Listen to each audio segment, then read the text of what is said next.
Good morning, friends. Welcome to the SBI Securities Daily Morning Podcast. First of all, wishing everyone a very happy Diwali and a prosperous new year ahead. So overall, if you look at the market cues, so the US markets ended lower overnight following the weak earnings from all the major tech companies as well as the chip companies. The guidance also has been lowered. US 10-year yield भी वापस 4.29% पे जो highest level है अभी तक का वहाँ पे आ गई है। तो कल करेक्ट हुआ था US 10-year yield, बट आज अगेन ऊपर है।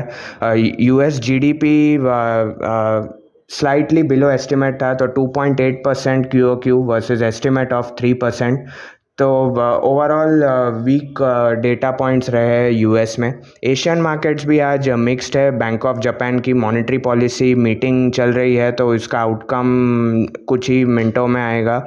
एंड ओवरऑल इंडियन मार्केट्स के लिए भी स्लाइटली वीकर ओपनिंग रहेगा आज।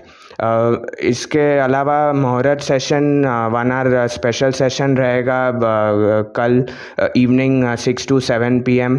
तो इंडियन मार्केट्स रिएक्ट करेंगे चाइना PMI डेटा जो कल सुबह आएगा, as also the US weekly jobless claims जो आज ड्यू है, and US non farm payrolls data भी कल शाम को मुहूर्त सेशन के वक्त आएंगे। तो काफ़ी ग्लोबल डेवलपमेंट्स रहेगी। चलते हैं रिजल्ट रिएक्शंस की ओर। तो L&T reported very strong set of numbers yesterday. The guidance has been maintained for both order inflow growth and the revenue growth for the full year FY25. So expect a positive reaction for L&T. Good results from prudent corporate advisory services as well. The entire wealth management space is doing well. Decent set of numbers from Tata power. तो Tata power का revenue growth flat था, लेकिन margin बढ़ के आई and profit भी बढ़ के आया। प्लस उसको कंपनी को इंश्योरेंस क्लेम मिला है for the fire incident at the Mumbai unit, and आगे जाके और क्लेम भी मिलेगा। तो overall positive for Tata Power as well. Weak numbers थे from IRB Infra where the company reported subdued set of numbers due to heavy rains impacting toll collection.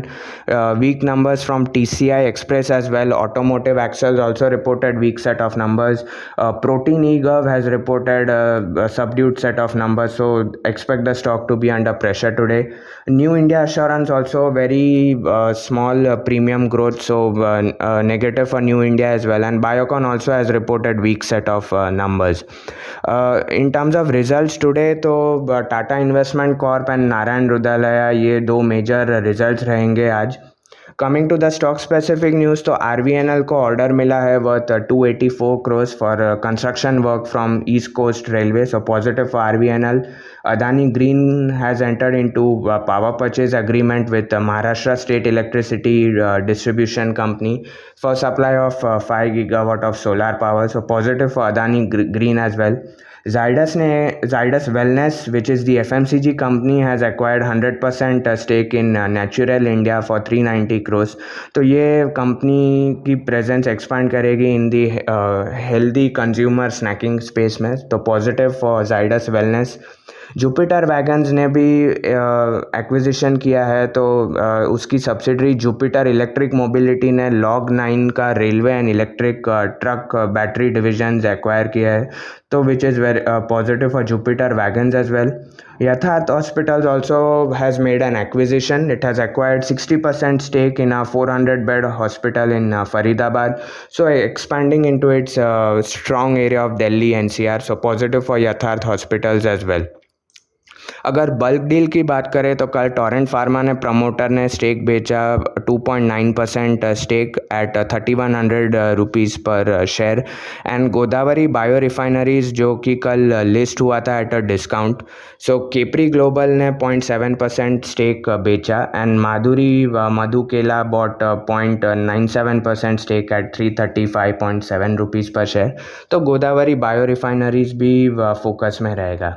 And insider trade की बात करें तो Poonawalla Fincorp promoter Rising Sun Holdings ने 7.6 lakh shares खरीदे on 29 October. ये stock last week 20% down था in a single day following weak numbers, but recovery अच्छी देखी गई है एंड प्रमोटर ने भी बाइंग किया है। So that's it on the fundamental podcast today. Thank you for listening. Have a happy Diwali. Thank you. Investment in securities market are subject to market risks. Read all the related documents carefully before investing.